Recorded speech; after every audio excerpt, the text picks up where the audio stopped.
Kirk Cousins, an $84 million flop, Steve. Discuss. That's it. It's all his fault. All right, so how much of the blame? The easy take here is that it's all Kirk Cousins. Kirk is 5-25 against teams with winning records in his career and all this stuff. By the way, I think there is a little something to that. But when we isolate Kirk Cousins on the Vikings from the rest of the team, by the way, our guys at George and Eric, before the season, they said under 10 wins for the Vikings is one of the best bets you can make if you guys are into that thing, into that sort of thing. If you're into gambling, under 10 wins.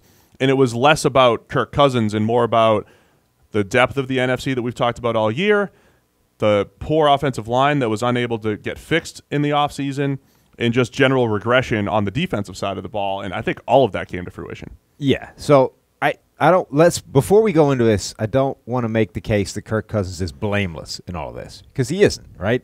And if you paid a guy $84 million over 3 years, you expect a certain caliber of player. And honestly, it's been that running joke all the way through the season. This is the game that they paid him the big money to win, right? And yesterday, honestly, was the game, right? Oh, yeah. It got kind of out of control. It was 2 scores. It was the game that you needed Kirk Cousins to come back and execute a something of a comeback. Otherwise, the season's done, and he couldn't get it done. But that's not to say that this idea that they paid Kirk Cousins that amount of money, they expect a top 5 quarterback, I think is wide of the mark. I don't think the Vikings were under any illusions that Kirk Cousins suddenly becomes Aaron Rodgers because they paid him $28 million a year. He's the same guy that he's always been, right? His PFF grade is going to be around 80 this year, which is basically what it's been all the way through his career. And he's going to rank somewhere around 15th in terms of quarterbacks. Yeah, anywhere from 10 to 15. Right, in which a given again year. is right in the middle of the lane that he's always been in, which is 10 to 20, somewhere in the middle of the pack amongst quarterbacks. You don't pay Kirk Cousins that money because you think Kirk Cousins is a great quarterback. You paid him that money because he is capable of executing a comeback or living with a high-powered offense in a shootout in a way they didn't think Case Keenum or Sam Bradford or Teddy Bridgewater were. That's what they paid him for. Now, that's not to say he's going to get that done every single week, and we've seen him at times this season not be able to get it done, but we've also seen him be able to get it done. The game against Green Bay where the kicker screwed him by missing 3 separate field goal attempts, etc. We have seen glimpses of what they paid Kirk Cousins, but his shortcomings this season are not amongst the highest problems the Minnesota Vikings face this season.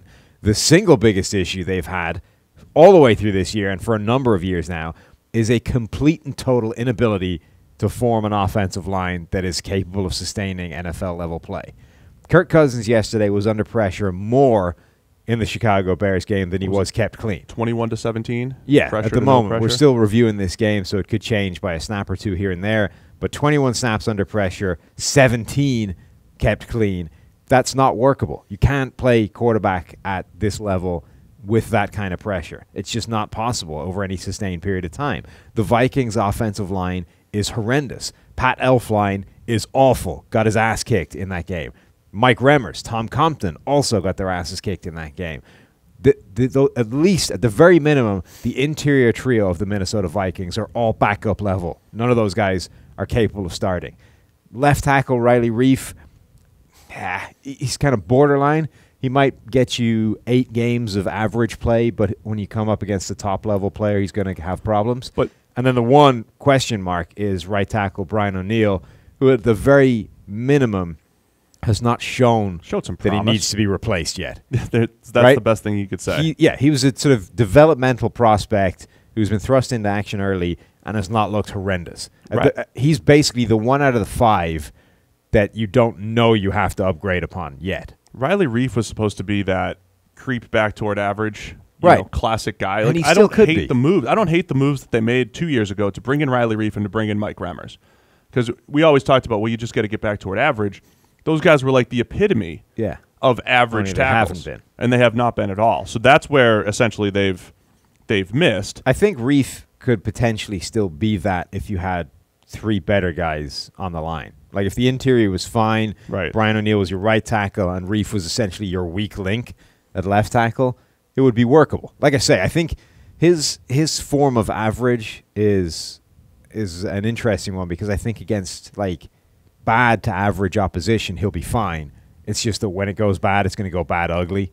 Yeah. You know, a guy like Khalil Mack is just going to destroy him, and it's not even going to be close. And now Mack's in the division. Yes. As of record time, I mean, they're going to have the most pressures allowed in the NFL no matter what happens. Yeah.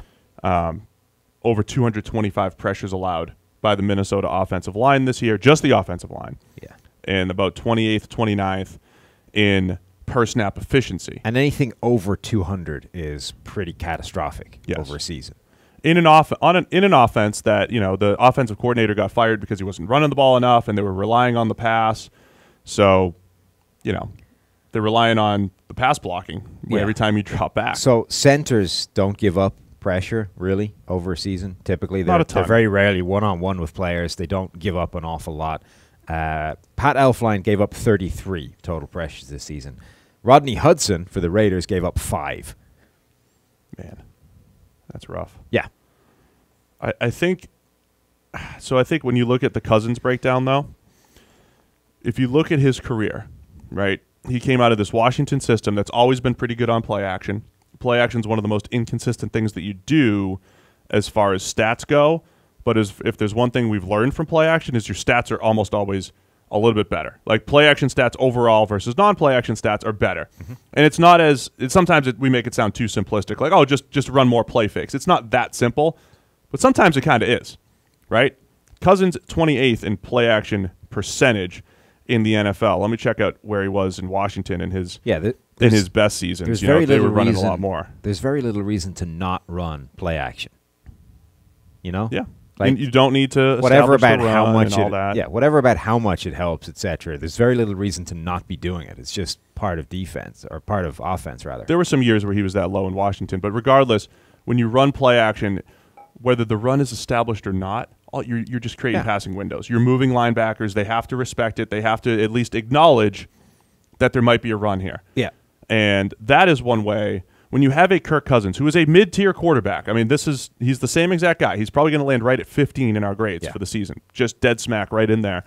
When you have a mid-tier quarterback, you have to steal as much off the edges as you can, right? Which is a little bit of extra play action, having good playmakers to make them look good, easier throws where playmakers can do things, quick throws to save them from the offensive line, that type of stuff. If you look at this offense from a personnel standpoint, there is very little difference between the Minnesota Vikings offense and the Pittsburgh Steelers offense, with the exception that one of those teams has maybe the best offensive line in the game, and the other one has one of the worst offensive lines in the game. From a receiving personnel standpoint, it's pretty close. The Steelers have the better individual, but the Vikings might have a better group. Well, and Big Ben's a much better quarterback than a much better, but he's same overall. Not this year. He hasn't been. This year he's been as volatile. They're very They're very similar stylistically, but Big Ben has a much better foundation to work from. Running back personnel, the Vikings are every bit the match. It's just you've got one team with a great offensive line, you've got another team with a disaster. So if you're talking about, the point I would make though is that this idea that because the Vikings paid Kirk Cousins huge money, he should be a great quarterback is just wide of the mark, right? He signed for that huge contract because he was the last quarterback available on the open market. That's just what happens. Right. Now, honestly, if anything, they got him for under market value. They paid less than the Jets were prepared to pay, and they paid less than the kind of ballpark contract everybody was talking about because they gave him 100% of it guaranteed. It wasn't a $30 million a year deal. It was 28. It gives them the kind of money to still spend on free agents and offensive linemen, et cetera, et cetera. They got the player they thought they were going to get in Kirk Cousins. He did come up short in a couple of key situations, but if we're talking about a season autopsy on the Minnesota Vikings, primary cause of death is the offensive line, right? Secondary cause of death is the fact that the defense declined. Last year, Minnesota Vikings defense was the #1 unit in the league. It was historically good on third downs. This year, it was not. It couldn't stop the Chicago Bears from running right up the middle on them all yesterday, and that was a huge problem. Whatever about the offense struggling, the Bears were able to just pound Jordan Howard right up the middle on key downs, and the Vikings couldn't stop him. That is a major problem. They've had some injuries. They were playing without Eric Kendricks and Xavier Rhodes yesterday. That's an issue. But the Vikings defense has not been anything like the unit it was a season ago. This was my fear about their defense. This was it reminds me a little bit of the 49ers back in 2011, 12, 13, where they 2011 and 12 really. They had that really good defense, and they wouldn't sub anybody out. It was just like the starters. 13 guys saw snaps on that team, for 11 spots. That's what the Vikings felt like the last couple of years. They had their starters where top to bottom it was just as good as any team in the league, but the corner depth always worried me. If they had to tap into corner depth or linebacker depth or D-line depth like they'd had to this year, they didn't always have that next guy ready to go. I did feel like we saw some of that this year. Well, what's ironic is I think the depth actually played pretty well. Like Mackenzie Alexander came on and started playing really well down the stretch. Holton Hill, who if you told me earlier in the season, Rhodes is going to go down, Holton Hill is going to come in and be one of your starting cornerbacks, I would have said that's a disaster waiting to happen. Holton Hill played pretty well. I actually think the depth held up pretty well. I just think we've reached a stage of the NFL now where you can't have the number one defense for 3-4 years running. It's just not possible. Well, that's also it's dependent on who you're playing. Is the point? It's dependent on who you're playing, but I think it's what we've said all year long, that there is no dominant defense every single week. The best you can do is have a good enough defense that on any given week you can turn up well and be good. But it's too hard to sustain quality defensive play against this relentless onslaught of offense. I think you might be able to catch fire for a season and be really good on third downs and just everything clicks. I just don't think you can sustain that for 2-3 years running. So if that's what built you, look at the Jags, right? Two best defenses last year, the Vikings and the Jags, both took massive steps back, neither of which had any major catastrophic holes in personnel from a season ago, certainly earlier in the year.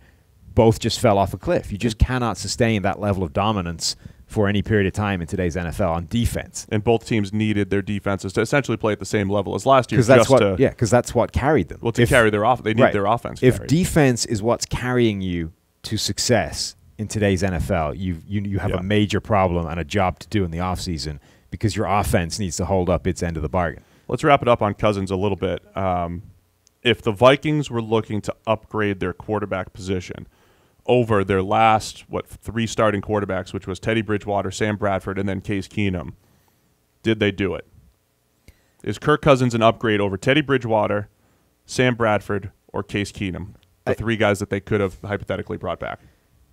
It's a hard question to answer, right? Because I think we said this way back in the offseason before they even signed him, that if you look at those 4 guys last year, Case Keenum, the peak grades of all those guys are about the same in PFF grades, right? They're all 80-ish, so if you're saying quality-wise, they're probably all about the same. Now, Kirk Cousins has durability benefits. Cousins is a step better than those guys, though. If he is, it's marginal, though. I think there's a very good case to be made that definitely than Keenum. That's because Keenum regressed, right? No, Keenum was a one-year wonder. That's what I'm saying. Peak Keenum, last year's grade for Keenum, if you assumed that within the same situation you would get the same guy next year, which in and of itself was probably not true. But peak Keenum, peak Bradford, peak Teddy Bridgewater, and then Kirk Cousins. Those 3, I think those 4 are probably about the same level in terms of PFF grade. But Cousins has done it for longer, so you're not expecting the regression you were getting with Keenum. He's a durable quarterback. He's not got the injury history that Bradford has, and you don't have the question mark of what exactly Teddy Bridgewater is after the knee injury, et cetera, et cetera. So ultimately, it's the right I think move. He's probably about the same level as those guys. There's just way fewer question marks. And then the other thing is, I don't think that was the point, was to necessarily upgrade overall. I think the point was what happens when you get down 2 scores and the game plan changes and you have to bin the idea of the running game and it's all on the shoulders of the quarterback. They didn't think that those 3 guys could answer that, right? So the NFC Championship game, which very quickly went to hell, and the Vikings are suddenly in a 2-score hole, which became a 3-score, 4, whatever. In a big hole, you need a quarterback to bring you out of it. They knew that the 3 guys they already had could not overcome Case Keenum's not making that right. comeback. They think Kirk Cousins at least has the ability to do that. That doesn't mean he's going to do it every time. And in fact, it turns out there's quite a few times he doesn't do it. But he has done it, and that's what they paid for. He hasn't done it that much, and this is the issue, right? So tertiary cause of death, Kirk Cousins. There you go. So he's number 3. Yeah. All right. Let's wrap it up on Cousins. But I do think there is something to the fact right now, this will be, I think, the 3rd time in 4 years, his PFF grade is going to be much lower than his standing and just natural passer rating. He's going to be about 10th in I think he was 10th in passer rating. So he does have this knack. So I think in isolation, in a 1-year sample, we've been talking about this with Trubisky and Tannehill, your stats can look better than your grades, and you usually chalk it up to playmakers or luck or whatever it is. I do think Cousins has a knack for making his stats look good and still not making those big comebacks that they need, and taking the chances that he needs, and winning through the pass game. He has a way of making himself look pretty good statistically. I think that's the concern, and that kind of shows up in the record. Little Matthew Stafford-y. Stafford's got that similar stigma of not being able to beat good teams, but he shows up well statistically over the last couple of years. So I think that might be a little bit of a concern with Cousins. That fair? Yeah, I think he does have that knack. There is definitely, and we've talked before about he has that tendency to have those brain fart seizure plays where something just snaps and he does something horrendous. That's always going to feed into the narrative of, oh, he sucks, he's terrible. Only terrible quarterbacks would do that. It's like, yeah, but if you looked up his big-time plays this year, there are some phenomenal throws in there. There's some great ones. To Diggs, to Thielen. Like, he made some incredible plays in addition to the terrible bonehead ones. In big picture view, we said this the whole season, first 8 or 10 weeks of the season, he's got a passer rating of over 90, 95, 100 under pressure. He ends up the season at 83. We expected that regression. When you're under pressure that many times, over 200 times just from the offensive line alone, it's just unsustainable. And ultimately, an 83 passer rating was like 6th or 7th in the league. That's really good under pressure. It's unsustainable. That might even drop next year. So that's the thing is, if you're the Vikings trying to build around him, from a mathematical standpoint, you just say, look, we have to keep him clean 5% more, 10% more, just to get the same production out of him next year. And that's going to be the big question. The Vikings this offseason need to attack their offensive line as hard as you could possibly attack it. They need to draft multiple offensive linemen. They need to bring in multiple offensive linemen in free agency. They need to fix one of the worst units in the league because they don't have a quarterback that's good enough to overcome one of the worst offensive lines in the league. Russell Wilson for years was able to overcome the terrible offensive line in Seattle, and now that he's actually got a better one, suddenly he looks really good. Top 8 quarterbacks can do that. Mid-tier quarterbacks like Kirk Cousins need the perfect ecosystem. Exactly. That's what they need to focus on. That has been their failing from a personnel standpoint for years now, and this is one of the biggest off seasons in that franchise for fixing that.